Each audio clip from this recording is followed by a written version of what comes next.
vamos a estudiar un tema, como vimos en la lectura bíblica. ¿Alguna vez alguien le ha preguntado o ha escuchado que algunas personas dicen, ¿qué es la marca de la bestia? ¿Se han escuchado? Muchas personas quieren saber qué es la marca de la bestia, cómo es, pero saben, para entender primero qué es la marca de la bestia, tenemos que conocer quién es la bestia. No podemos saber primero qué es la marca de la bestia si no sabemos quién es la bestia. Y antes de que comencemos a hablar de esto, quiero que de lo que vamos a hablar no lo vamos a aplicar, no vamos a hablar en sí de una persona. Todo lo que vamos a hablar no vamos a aplicarlo a una persona. ¿Me están entendiendo? Lo vamos a aplicar a un sistema, porque es un sistema. No es en sí una persona. Porque dentro de este sistema, saben hermanos, que pueden haber gente sincera, gente honesta, gente buena, pero eso no quiere decir que el sistema sea el correcto, ¿verdad? Así que lo que vamos a hablar no lo vamos a aplicar en sí a personas, lo vamos a aplicar a este sistema. Vamos a leer, vamos a ir leyendo en Apocalipsis 13:1. Dice, me paré sobre la arena del mar y vi subir del mar una bestia que tenía 7 cabezas y 10 cuernos, y en sus cuernos 10 diademas, y sobre su cabeza un nombre blasfemo. ¿De dónde surge esta bestia? Del mar. ¿Qué representa el mar? Gente, multitud. Apocalipsis 13:2, miren lo que dice. Y la bestia que vi, fijémonos bien en esto y pensemos en lo que dice. Y la bestia que vi era semejante a un leopardo, sus pies eran como de oso y su boca como boca de león, y el dragón le dio su poder, su trono y grande autoridad. ¿Qué se le viene a la mente a usted cuando escucha y ve este versículo? ¿Qué hay dentro de ese versículo? ¿Qué animales hay allí? ¿Qué bestias? Ajá, me dice hermana Ivana. ¿Lo podemos asemejar con qué libro? ¿En qué otro libro se encuentran también estas bestias? En el libro de Daniel. Miremos, ahí están las 4 bestias que también se encuentran en Daniel. Entonces, esta bestia que sube del mar está hecha con las mismas bestias que están en Daniel. La primera es un león que representa a Babilonia. La segunda es un oso que representa a los medos y los persas. Y la tercera es un leopardo, que es Grecia, y la cuarta es ese dragón, aquella bestia espantosa, que representa a Roma. Como pueden ver, la bestia de Apocalipsis está formada por las mismas bestias que se encuentran en el capítulo 7 de Daniel. Sigamos. Dice que vi una de sus cabezas como herida de muerte, pero su herida mortal fue sanada, y se maravilló toda la tierra en pos de la bestia. Noten eso, este sistema va a tener una herida de muerte, pero ¿qué pasa después? Se empieza a sanar, y luego toda la gente se maravilla en pos de la bestia. Apocalipsis 13:4, notemos esto, y adoraron al dragón que había dado autoridad a la bestia, y adoraron a la bestia diciendo, ¿quién como la bestia y quién podrá luchar contra ella? ¿Saben que dentro de esto, de este sistema, hay en juego qué? ¿Qué hay en juego allí?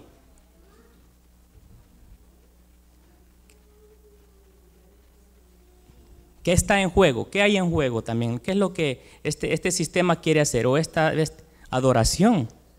Esta bestia también quiere adoración.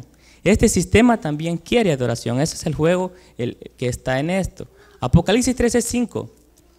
También se le dio boca que hablaba grandes cosas y blasfemias, y se le dio autoridad para actuar 42 meses. Este sistema, dice la Biblia, que va a hablar blasfemias, va a hablar grandes cosas, y va a tener autoridad para actuar 42 meses. Apocalipsis 13:6 dice, y abrió su boca en blasfemia contra Dios para blasfemar de su nombre, de su tabernáculo y de los que moran en el cielo. Sigamos. En Apocalipsis 13:7 dice, y se le permitió hacer guerra contra los santos y vencerlos. También se le dio autoridad sobre toda tribu, pueblo, lengua y nación. Apocalipsis 13:8. Y la adoraron todos los moradores de la tierra, cuyos nombres no estaban escritos en el libro de la vida. O sea, que los que están escritos en el libro de la vida no la adoran. Dice que la vida del Cordero que fue inmolado desde el principio del mundo. Y como siguiente está Apocalipsis 13:18, que dice que aquí hay sabiduría. El que tiene entendimiento cuente el número de la bestia, pues es un número de hombre y su número es 666. Leyendo estos pasajes, nosotros hemos notado y vamos a ver que hay unos puntos para identificar a este sistema que es la bestia. Y aquí están, son 7 puntos, y estos 7 puntos los vamos a ir estudiando uno por uno para poder aplicarlo y poder darnos cuenta quién es ese sistema. ¿Ok? El primer punto, ¿cuál es? El dragón le da poder, su trono, su asiento y su autoridad. Y como número 2 dice que gobierna, ¿por cuánto tiempo? Por 42 meses. Y como 3 dice que sería un poder perseguidor. Número 4, hablaría blasfemias. 5, recibiría una herida de muerte. Y como 6, esa herida de muerte iba a sanar. Y como 7, tendría un número. Oigan bien esto. Tal vez algunas personas puedan que encuentren 3 o 4 o 2 puntos para identificar a otro sistema, a otro poder. Pero ¿es en sí ese sistema de que ellos están hablando? ¿Cuántos puntos tienen que ser? Tienen que ser 7. Si alguien viene y encuentra por lo menos 3 o 4, no encaja. Tienen que tener estos 7 puntos para que nosotros podamos notar de quién es ese sistema o a quién se está refiriendo. Vamos a comenzar con el primero. El primer punto lo encontramos en Apocalipsis 3:2, y el dragón le dio su poder y su autoridad, su trono y gran autoridad. ¿Quién es el dragón? Exactamente, representa a Satanás, pero ¿a quién usa Satanás representando también a ese dragón?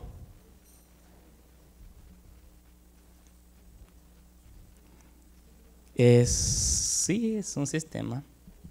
Es un poder. Es un poder. ¿Se acuerdan aquel dragón también de la cuarta bestia de Daniel?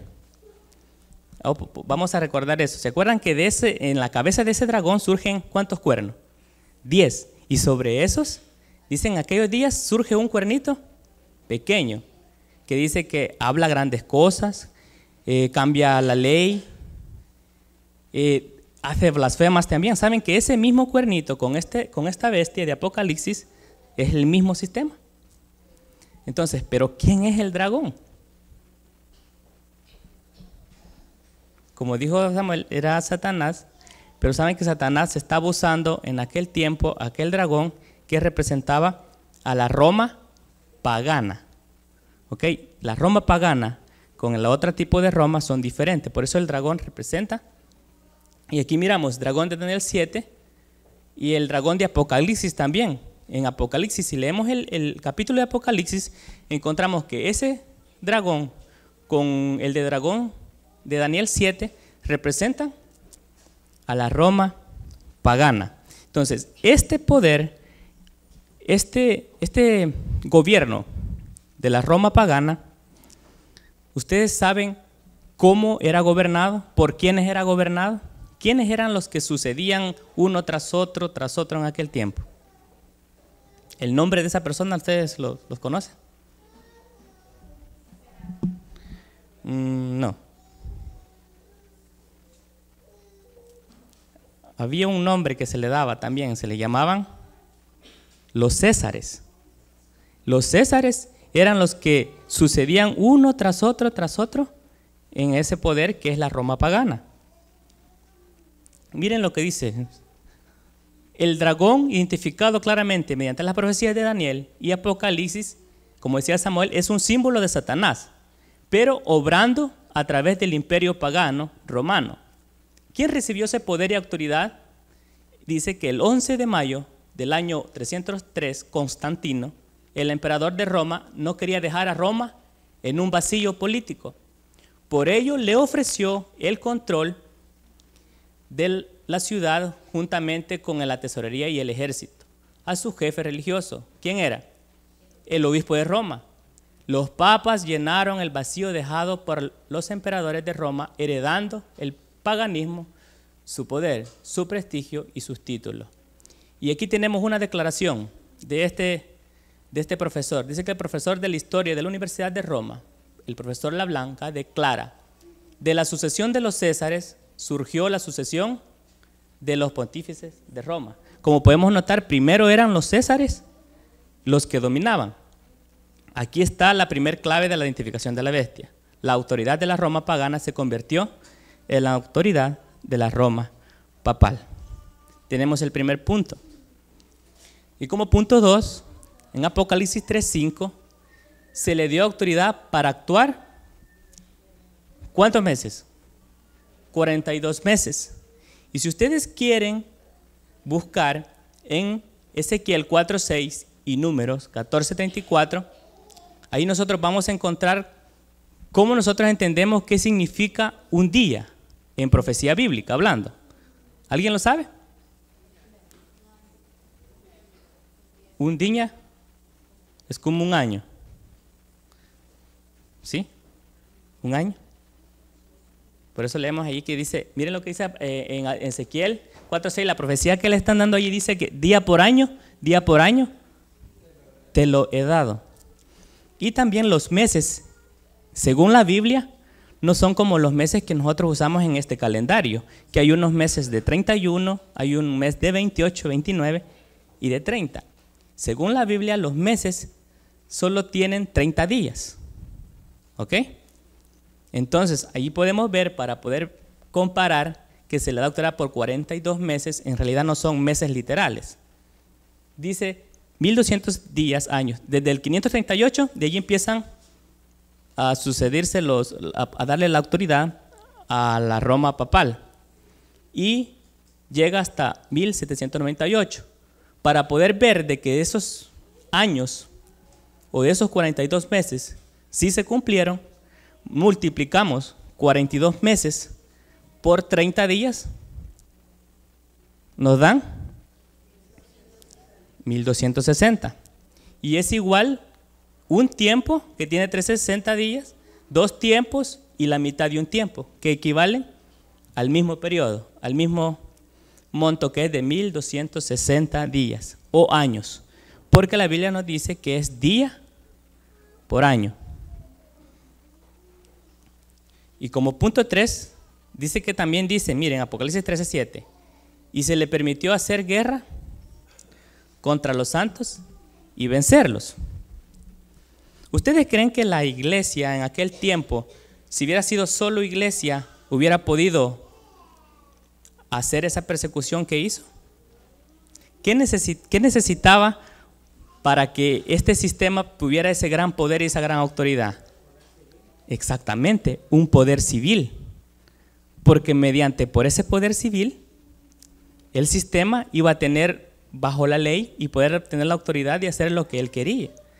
Antes la iglesia no tenía ese poder civil, pero desde que el momento del dragón, esta Roma pagana, le da la autoridad a la Roma papal, ellos se quedan bajo el control. Y por eso se le permitió hacer guerra contra los santos. Y si nosotros vamos hacia la historia de atrás, ustedes van a encontrar que durante este periodo, miren, del 538 al 1798, si lo quieren buscar históricamente, vamos a encontrar las persecuciones medievales y la soberanía papal que se hizo en Europa. Y aquí tenemos, miren, una declaración de lo que dicen, de lo que decía este sistema, aceptando lo que yo les estoy diciendo, que este poder iba a ser un poder perseguidor. Dice, moralmente tenían el convencimiento de que estaban salvando miles de almas al quemar a un solo hereje. Políticamente pensaban que, de ser posible, una persecución implacable y despiadada extinguiría por completo la herejía. Como les digo, si vamos a la historia vamos a encontrar las persecuciones. ¿Algunos saben a qué tipo de personas perseguían? Están los valdenses. La época, sí, todos los que eran cristianos y no querían hacer lo que este sistema hacía, los perseguían. Está la Inquisición española, los hugonotes, todas esas personas sufrieron persecuciones por no querer unirse a este sistema, por no querer hacer lo que este sistema estaba haciendo. Punto 4. Y abrió su boca en blasfemias. ¿Contra quién? Contra Dios, para blasfemar de su nombre, de su tabernáculo y de los que moran en el cielo. Bíblicamente, ¿quién sabe qué es una blasfemia?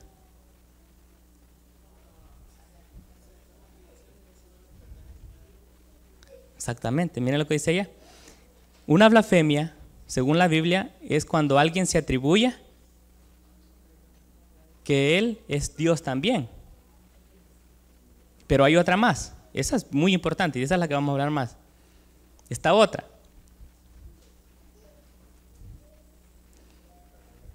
El perdón de los pecados. ¿Quién es el único que puede perdonar los pecados? Es Dios. Pero saben que en aquel tiempo, por eso vamos a ver lo que dice la Biblia. Mire, una de las blasfemias según la Biblia es cuando el hombre se hace pasar por Dios, poniéndose en su lugar. Y lo encontramos en Juan 10:33. Porque en aquel tiempo Jesús se hizo conocer como Dios, ¿verdad?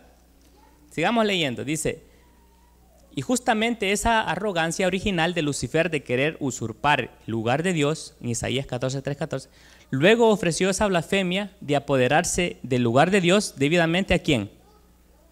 A la primer pareja. ¿Se acuerdan cuando los engañó que dijo que si comían de aquel árbol serían como quién? Como Dios. Jesús fue acusado por blasfemo por ponerse en lugar de Dios. Pero ¿blasfemó Jesús? ¿Por qué no blasfemó? Porque Él era Dios. Mire, Jesús dice, pero obviamente no blasfemó porque era Dios, hecho hombre. Y uno de los nombres es Emmanuel, que significa Dios con nosotros. Pues cuando Cristo estaba en la tierra, Dios estaba efectivamente con nosotros. Pero cualquier criatura que se pone en lugar de Dios, ¿qué está haciendo? Está cometiendo blasfemia. Dice que también fue acusado de blasfemo por perdón de los pecados a las personas, en Lucas 5:21. Sus acusadores decían que solo Dios puede perdonar pecados, y claro que estaban en lo correcto. Lo que ignoraban era que Jesús era Dios, hecho hombre, y tiene por lo tanto la potestad de perdonar los pecados. Ahora bien, yo les pregunto, ¿a quién podemos identificar que se ha hecho pasar o obtener ese nombre como Dios? Y también la autoridad, la potestad para poder perdonar pecados. Es ese sistema del que estamos hablando. Vamos a ver una de las declaraciones. Este Papa, Nicolás I, dice, quien ejerció del 858 al 867, dijo en una ocasión, es evidente que los papas no pueden estar limitados ni desatados por ningún poder terrenal, ni aún por el apóstol, que en aquel tiempo era Pedro. Si regresara a la tierra, dicen ellos, ya que Constantino el Grande ha reconocido que los pontífices ocupan el lugar de Dios en la tierra, la divinidad no puede ser juzgada por ningún ser viviente. Entonces, dicen ellos, somos infalibles y cualquiera que sean nuestros actos, no somos responsables de ellos, sino ante nosotros mismos. Otra declaración del Papa León XIII dice que en una carta encíclica de la fecha de enero 10, en 1980, afirmó lo siguiente: Pero el supremo maestro en la iglesia es el pontífice romano. Unión, mentes, por tanto requiere juntos en perfecto acuerdo en una fe, completa sumisión y obediencia de la voluntad de la iglesia y al pontífice romano, ¿como a quién? Como a Dios mismo. Miren lo que ellos están declarando aquí. Y aquí tenemos otra declaración. Nosotros ocupamos en la tierra el lugar de Dios Todopoderoso. Con estas palabras, ¿está blasfemando? ¿Está blasfemando? ¿Y quiénes son los que también dicen que pueden perdonar los pecados? Ellos mismos. ¿Saben que la iglesia, cada vez que alguien se peca, ¿a quiénes van primero? Van y confiesan sus pecados a ellos. Pero la Biblia no nos enseña eso a nosotros. ¿A quién debemos confesar nuestros pecados? A Dios, porque Él es el único que puede perdonar nuestros pecados. Sigamos. El punto 5. Aquí viene, que vi una de sus cabezas como herida de muerte. Y si vamos a la historia, aquí vamos a encontrar, dice, mire, vamos a leer esto. Los 42 meses son los mismos que un tiempo y 2 tiempos y la mitad de un tiempo, que equivalen a 3 años y medio o a 1260 días en Daniel 7. El tiempo durante el cual el poder papal debía oprimir al pueblo de Dios son los 1260 días o años. Este periodo, como fue indicado en capítulos anteriores, empezó con la supremacía del papado en el año 538 y terminó en el año de 1798. Entonces, aquí vamos. Entonces el Papa fue hecho prisionero por el ejército francés. El poder papal recibió su golpe mortal y quedó cumplida aquella predicción que dice, si alguno lleva a cautividad, a cautiverio iría. En aquel tiempo, como les comentaba, el poder, este sistema, cuando recibió la autoridad, ellos tenían autoridad de hacer cualquier cosa que ellos querían. Hasta los mismos reyes de aquel entonces tenían que obedecer lo que el sistema papal decía. En una ocasión hubo un rey alemán que no quiso estar de acuerdo con este sistema, con el sistema papal. ¿Y saben lo que hacía este sistema? Los excomunicaba. ¿Qué significa esto? Este sistema le decía a todos los súbditos de aquel gobierno que no pagaran sus impuestos. Entonces, no pagando sus impuestos, automáticamente aquel rey era derrocado haciendo esto. Entonces, este rey alemán, para poder tener una audiencia con él, saben que tuvo que pasar 3 días descalzos en la nieve para que el Papa le diera una audiencia. Imagínense todo el poder que tenía este sistema, hasta dejar a tal grado a un rey de esa forma. Sigamos. En respuesta a esas instrucciones y por orden de Napoleón, entra el general Berthier a Roma con un ejército francés. Proclamó que el régimen político del papado había concluido y llevó al Papa prisionero a Francia, donde murió en el exilio. Saben que desde el momento que toman prisionero al Papa, pasa mucho tiempo donde el cual el Papa no da su cara. Aquel poder que en aquel tiempo tuvo gran autoridad, gran poder, pasó un determinado tiempo, más de 50 años, donde no se sabía nada del Papa. Y surge una pregunta, que es aquella pregunta la llamada la pregunta romana. Vamos a ver ahora lo que sucede. ¿Se acuerdan que vimos que iba a tener una herida mortal? Pero ¿qué pasaría? Iba a ser sanada. Y dice en Apocalipsis 3:13, pero su herida mortal fue sanada y se maravilló toda la tierra en pos de la bestia. Aquí vamos a leer. De acuerdo a la profecía de Apocalipsis 13:3, la herida mortal realmente no le ocasionaría la muerte, sino que solo heriría a la Iglesia Católica. Y seguramente hay que reconocer que dicha herida está sanando. No está completa, sana aún. ¿ok? La historia nos dice que en 1801 Napoleón firmó un concordado o tratado entre la Iglesia y el Estado con un nuevo papa. Por otra parte, en 1870, la nueva nación italiana que estaba surgiendo profundizó por un tiempo las dificultades de la Iglesia al arrebatarle los estados papales.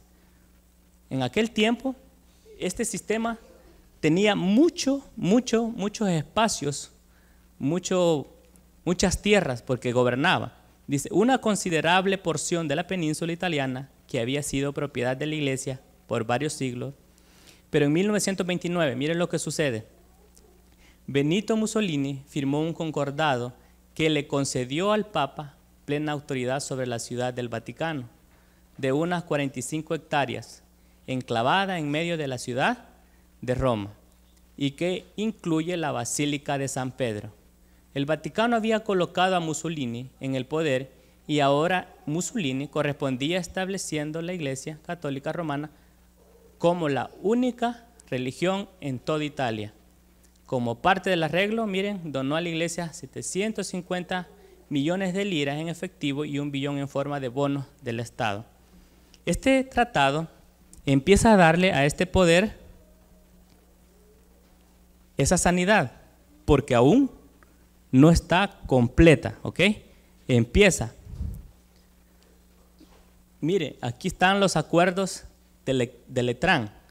Los pactos de Letrán o pactos laterales del 11 de febrero de 1929 proporcionan el reconocimiento mutuo entre el entonces Reino de Italia a la Santa Sede y los estados pontificios en los que había gobernado el Papa hasta 1870 habían sido absorbidos en el proceso de reunificación italiana, y como consecuencia de ello, el Papa y la Santa Sede habían quedado sometidos a la soberanía en Italia. En los acuerdos de 1929 se restauraba el carácter de Estado soberano para una porción territorial de Roma y por ende para la Iglesia Católica. Los pactos de Letrán fueron negociados entre el secretario de Estado, Cardenal Pietro Gasparri, en el nombre de la Santa Sede, y el primer ministro italiano, Benito Mussolini, en el nombre del rey Víctor Manuel. ¿Saben? En ese momento se les empieza a dar nuevamente un poco de poder a este sistema y lo hacen ahora como un Estado. ¿Ustedes saben cuál es el país más pequeñito del mundo? No es El Salvador es uno de los chiquitos. ¿Saben que el Vaticano exactamente tiene su propia sede? Y esto surge de este pacto que hicieron. Le dan ahora, ya no tienen la autoridad, no tenían la autoridad como antes, que se la dieron a nivel de toda Europa. Ahora la tienen nomás en una sede, que es el Vaticano. Y saben ustedes que en el Vaticano están todas las embajadas del mundo. Había una que no estaba, ¿saben cuál era? Era Estados Unidos. Era Estados Unidos. Llegó un presidente que para elegirse dijo que él iba a establecer una de allí. Lo dijo, pasó el tiempo, salió y no pasó. Pero cuando él dijo eso, muchos estaban en contra de que Estados Unidos tuviera una embajada allí. Y después llega otro presidente. Este no dijo ni una palabra de eso, de que iba a poner embajada en el Vaticano. ¿Y qué fue lo primero que hizo? Y ahora en día, Estados Unidos tiene embajada allá en el Vaticano. Exactamente, tiene todo. Es como un país, exactamente. ¿Por qué les digo esto? Porque es como un país. Porque muchos, cuando el Papa entraba a un país, cuando entró aquí por primera vez, muchos empezaron a estar en contra, que por sus impuestos, cuando venía, le tenían que proporcionar seguridad como cualquier presidente. Y decían, ¿pero por qué? ¿Por qué? Más no sabían que en sí él es cabeza de un Estado. Él es como el presidente del Vaticano. Y por esa razón, cada presidente que ustedes ven que viene de cualquier país, el gobierno tiene que brindarles autoridad, tiene que proporcionarle todo como es. Y por esa mente era justo de que al Papa cuando venía también le proporcionaran lo mismo. Y saben que es uno también de los que tiene autoridad para hablar en las Naciones Unidas, por esa misma razón, porque él es como un presidente del Vaticano, porque el Vaticano es un gobierno.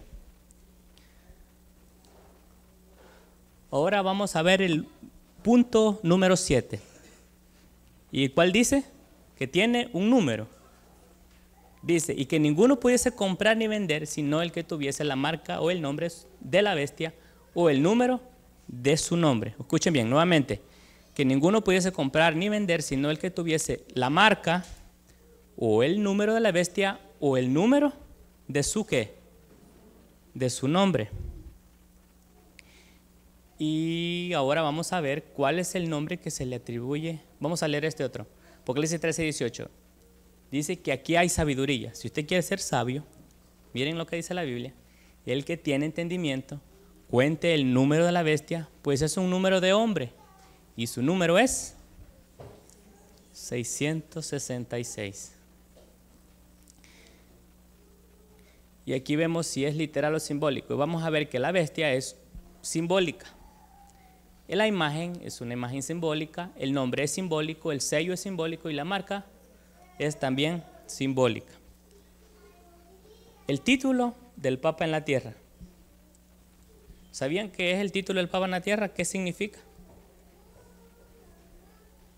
Vicario Filii Dei, que es el vicario del Hijo de Dios. Estas letras están en idioma latín. Y todo nombre latín tiene un valor numérico, ¿ok? Tiene un valor numérico. Ahí vemos vicarius. La U, en realidad, esa es una letra moderna que se modernizó. La V y la U es igual. Y vamos a poner un ejemplo aquí, no sé si lo pueden ver. ¿Sí lo ven? Allí en Conti no está la U, sino que usan la V.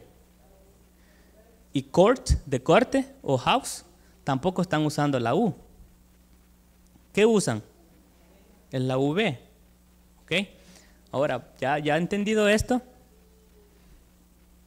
antes de pasar a esto, ¿algunos de ustedes les enseñaron un poquito los números de romano? ¿En dónde se los enseñaron? ¿Y ustedes creen que es alguna coincidencia que casi a nivel mundial se enseñe esto en la escuela? Que usted y yo, aunque sea, sepamos, porque los enseñan los números en Roma. Pero, ¿para qué me va a mí servir saber los números romanos si yo hablo español? Ajá. Saben que Dios tiene bajo todo control. Y por alguna razón, Dios dejó esto para que, si dice el versículo que vimos anteriormente, que el que tenga entendimiento y sabiduría, cuente el número de la bestia, pues es un número de hombre y su número es 666. Ahora vamos a contar el valor de cada letra. Como ustedes pueden ver, cada uno tiene su valor. La V equivale a 5, la I a 1, la C en 100, la A 0, la R 0, la 1, 1 y así sucesivamente. ¿Y cuánto nos da la suma de todos esos números? Vamos a sumar este con este y con este, porque son 3 palabras. La de vicario nos da 112, Filii 53 y Dei 501. Y en total nos dan 666. Les voy a decir algo. Ahora en día, muchos, como les digo, han querido poner también a otras personas que equivalen por su nombre, que también tienen al final, sumando su nombre, tienen el número 666. Pero, por ejemplo, si usted también quiere averiguar qué cantidad tiene su número, puede buscarlo. Y posiblemente alguno de ustedes pueda tener el 666. Pero no se aflijan. Usted no es la bestia. Usted no es la bestia. ¿Por qué? Porque dijimos, ¿cuántos puntos eran? 7. Si alguien más quiere venir, como les digo, explicarles y poner a otro sistema o a otro poder, tiene que tener los 7, por lo menos los 7. Si tiene los demás, como les digo, no es. Miren, vamos a ir terminando. Apocalipsis 14:9, miren lo que ocurre. Y el tercer ángel lo siguió diciendo: si alguno adora a la bestia y a su imagen y recibe la marca en su mano o en su frente o en su mano, ¿saben qué va a ocurrir? Dice, él también beberá del vino de la ira de Dios, que ha sido vaciado puro en el cáliz de su ira, y será atormentado con fuego y azufre delante de los santos ángeles y del Cordero. ¿Se acuerdan que les dije quiénes eran los únicos que también no iban a adorar a la bestia ni a su imagen? ¿Quiénes eran? Los que estuvieran escritos en el libro de la vida. Ahora la pregunta es, ¿estamos seguros que nuestro nombre está en el libro de la vida? ¿Quiere usted que su nombre esté en el libro de la vida? Miren lo que pasa en Apocalipsis 15:2. Vi también como un mar de vidrio mezclado con fuego, y a los que habían alcanzado la victoria, ¿sobre quién? Sobre la bestia y su imagen, y sobre su marca y el número de su nombre. En pie sobre el mar de vidrio con las arpas de Dios. ¿Quiénes iban a estar ahí nomás? Los que habían vencido, los que tenían la victoria sobre este sistema. ¿Qué hacían? Miren, y cantaban el cántico de Moisés, siervo de Dios, y cántico del Cordero, diciendo: grandes y maravillosas son tus obras, Señor Dios Todopoderoso. Justos y verdaderos son tus caminos, Rey de los santos. ¿Quién no temerá, oh Señor, y glorificará tu nombre? Pues solo tú eres santo, por lo cual todas las naciones vendrán y te adorarán, porque tus juicios se han manifestado. Yo sé que algunos de nosotros ya conocíamos este tema. Algunos no lo conocían. ¿Por qué lo traje a colación o lo traje para que nosotros nuevamente lo repasemos? Saben que todo lo que hemos visto, lo que aconteció en la historia pasada, ¿saben lo que va a pasar? Si algunos saben. Y por eso traje esta declaración que dice así: bienaventurado el que lee y los que oyen las palabras de esta profecía y guardan las cosas en ellas escritas, porque el tiempo está cerca. Estudiad Apocalipsis en relación con Daniel. Mire lo que dice aquí. ¿Qué dice? La historia se repetirá. Y todo lo que vimos en lo que pasó en el pasado, hermanos queridos, es un pálido reflejo de lo que va a acontecer en el futuro. Por esa misma razón dice que porque la historia se repetirá, nosotros con todas nuestras ventajas religiosas deberíamos saber hoy mucho más de lo que sabemos. Los ángeles anhelan contemplar las verdades que son reveladas a aquellos que con el corazón contrito investigan la palabra de Dios y oran para obtener mayores longitudes y anchuras y profundidades y alturas del conocimiento que solo el Señor puede dar. Al acercarnos al fin de la historia de este mundo, las profecías que se relacionan con los últimos días exigen especialmente nuestro estudio. El último libro del Nuevo Testamento está lleno de verdades que necesitamos entender. Saben, miren, Satanás ha cegado las mentes de muchos de manera que aceptan con gozo cualquier excusa para no hacer del libro de Apocalipsis su tema de estudio.